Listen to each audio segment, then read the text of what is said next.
날마다 솟는 샘물 큐티 채널 운영자 사재원 목사입니다. 오늘 하루도 하나님의 은혜를 구하며 죄를 멀리하는 저와 여러분 되길 기도하겠습니다. 큐티 영상 시청 후 좋아요와 구독을 꼭 부탁드립니다. 사람에게 완악하고 패역한 아들이 있어 그의 아버지의 말이나 그의 어머니의 말을 순종하지 아니하고 부모가 징계하여도 순종하지 아니하거든 그의 부모가 그를 끌고 성문에 이르러 그 성읍 장로들에게 나아가서 그 성읍 장로들에게 말하기를 우리의 이 자식은 완악하고 패역하여 우리 말을 듣지 아니하고 방탕하며 술에 잠긴 자라 하면 그 성읍의 모든 사람들이 그를 돌로 쳐 죽일지니 이같이 내가 너희 중에서 악을 제하라. 그리하면 온 이스라엘이 듣고 두려워하리라. 사람이 만일 죽을 죄를 범함으로 내가 그를 죽여 나무 위에 달거든 그 시체를 나무 위에 밤새도록 두지 말고 그날에 장사하여 내 하나님 여호와께서 내게 기업으로 주시는 땅을 더럽히지 말라. 나무에 달린 자는 하나님께 저주를 받았음이니라.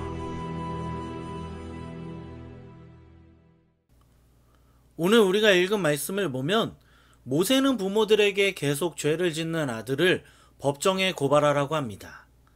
아들이 있는데 계속 하나님 말씀에 불순종하며 아버지의 말이나 그 어머니의 말을 순종하지 않아 가정을 무너뜨린다면 그의 부모는 성읍 장로들에게 아들을 고발해야 했습니다.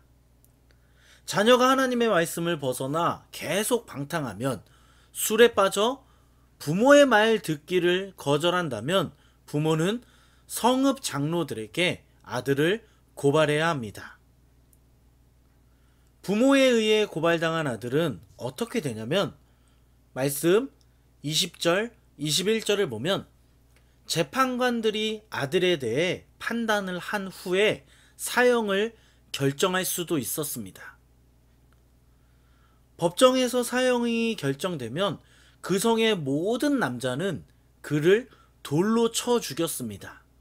부모에 의해서 고발당한 패역한 아들은 공개적으로 처형됩니다.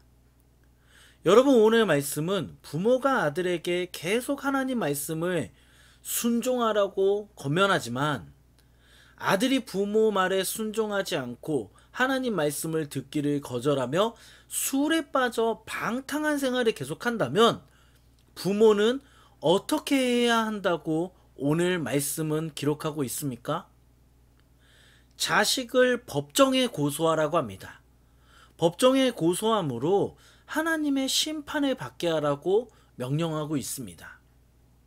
여기서 우리는 이 말씀을 통해 중요한 두 가지 메시지를 발견할 수 있습니다. 먼저 첫 번째 메시지는 하나님은 공동체의 거룩을 중요하게 생각하신다는 것을 알 수 있습니다. 하나님은 우리의 자녀가 하나님 말씀을 벗어나 계속 가정의 거룩을 무너뜨리고 공동체의 거룩을 무너뜨린다면 그 자녀를 심판하셔서 가정과 공동체의 거룩을 회복시키십니다. 두 번째 메시지는 징계를 가볍게 여겼을 때 심판을 받는다는 것을 알 수 있습니다. 오늘 말씀 18절에 보면 부모가 아들에게 징계하지만 징계를 그 아들이 받아도 말씀에 순종하지 않을 때 부모는 성읍 장로에게 고소하라고 합니다. 사랑하는 여러분, 누가 자기 자녀를 법정에 고소합니까? 누가 자기 자녀를 징계하고 싶어 합니까? 하지만 하나님은 자녀가 공동체의 거룩을 파괴할 때 그를 법정에 고소해 심판을 받게 하라고 합니다. 자녀가 하나님의 징계를 가볍게 여길 때 자녀를 법정에 고소해 심판을 받게 하라고 말씀하셨습니다. 오늘 말씀을 우리에게 적용하면 우리는 하나님 말씀에 불순종함으로 우리의 공동체의 거룩을 파괴하고 있는 것은 아닌지 우리 자신을 한번 돌아봐야 합니다. 또한 하나님의 징계를 가볍게 여겨 하나님 말씀에 계속 불순종하고 있는 것은 아닌지 우리 자신을 돌아봐야 합니다.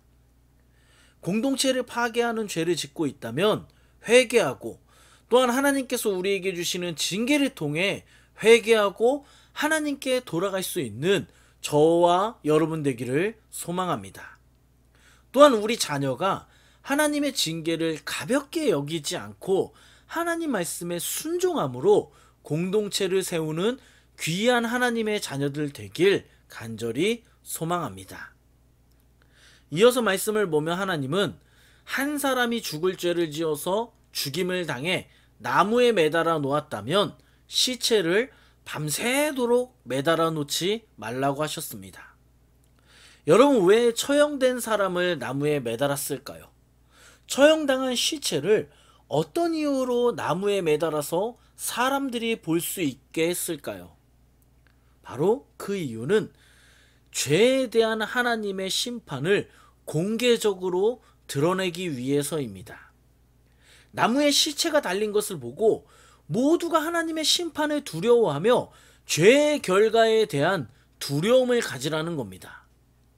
하나님은 죄의 결과가 무엇인지 본보기를 보여주시기 위해서 처형된 사람을 나무 위에 달았습니다. 이스라엘 백성들은 나무에 달린 시체를 바라보며 죄의 결과가 무엇인지 다시 한번 생각할 수 있었습니다. 여러분, 잘 생각해보면 여러분도 죄를 짓고 어려움을 당한 적이 있지 않습니까? 우리도 우리가 지은 죄 때문에 어려움을 당합니다. 저는 오늘 말씀을 묵상하면서 이전에 제가 지은 죄 때문에 어려움을 당한 일들을 다시 한번 생각해 봤습니다. 제가 하나님 말씀에 순종하지 않고 제 뜻대로 행동하다 어려움을 당한 일들을 생각했습니다. 제 멋대로 하나님 말씀에 불순종하며 내가 원하는 진로를 선택해 어려움을 당했던 일, 하나님이 원하시는 방법보다 내가 원하는 것을 선택함으로 어려움을 당했던 일들을 다시 한번 생각해 봤습니다. 이때를 돌아보니 다시는 그때 지었던 불순종의 죄를 짓지 말아야겠다는 생각을 했습니다. 제가 왜 이런 생각을 했냐면 죄의 결과가 너무나 고통스러웠기 때문입니다. 사랑하는 여러분, 여러분은 하나님 앞에서 어떤 죄를 지어 고통을 당한 적이 있습니까? 죄의 결과로 얼마나 고통을 당했습니까? 오늘 말씀, 시체를 나무에 달아 죄에 대해 두려운 마음을 가지게 하신 주님의 말씀을 생각하며 우리가 어떤 죄 때문에 이전에 고통을 당했는지 다시 한번 생각해 보시기 바랍니다. 그리고 생각에서 끝나는 것이 아니라 다시는 이전에 지었던 죄와 똑같은 죄를 짓지 않도록 하나님의 은혜를 구하는 저와 여러분 되길 예수 그리스도의 이름으로 간절히 축원합니다. 아멘. 기도하겠습니다. 하나님 아버지 감사합니다. 오늘도 말씀을 묵상할 수 있도록 인도하시니 감사합니다. 죄를 멀리하여 가정과 교회의 거룩을 무너뜨리지 않게 하시고 하나님께서 우리에게 주시는 죄의 경계를 가볍게 여기지 않게 하여 주시옵소서. 하나님께서 죄에 대해 징계하실 때 그 징계를 심각하게 생각하며 회개할 수 있도록 우리를 인도하여 주시옵소서. 또한 죄 때문에 처형된 사람의 시체가 나무에 달린 것을 보며 죄에 대한 두려움을 가지라고 하신 말씀을 기억하게 하시고 우리가 이전에 지었던 죄들을 반복해서 짓지 않도록 우리를 붙들어 주시옵소서. 특별히 하나님 아버지, 오늘 무너진 가정들을 위해 기도합니다. 이혼의 위기가 있는 가정에 은혜를 주셔서 은혜로 가정이 회복되게 하여 주시옵소서.